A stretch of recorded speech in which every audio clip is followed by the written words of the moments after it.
Ar kada nors pietaujant maitinote žirafas? Jei ne, tai keliaukime kartu į Vin Pearl Safari Phuket saloje.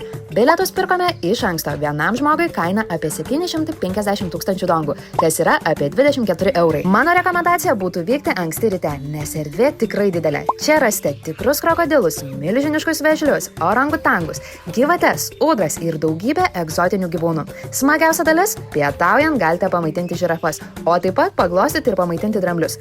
Beje, perkant jiems maistą, dovanų gaunate minkštą žaisliuką. Puiki smulkmena vaikams. Jei ta diena labai karšta, safari teritorijoje galima išsinuomoti mini golf karą, kuris jūs pavežios po teritoriją, praves trumpą ekskursiją ir pasakys, kuriuose vietose verta išlipti.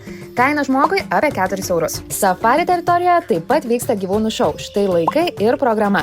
Nepamirškit kepurių nuo saulės, ventiliatorių ir kremo nuo saulės. Čia karšta net ryte. Puikiai vieta tiek vaikams, tiek suaugusiems, norintiems dienos gamtoje ir susitikimo su gyvūnais iš arti. Ir jei patiko tokio tipo turinys, nepamiršk paspausti like ir pasidalinti su draugais.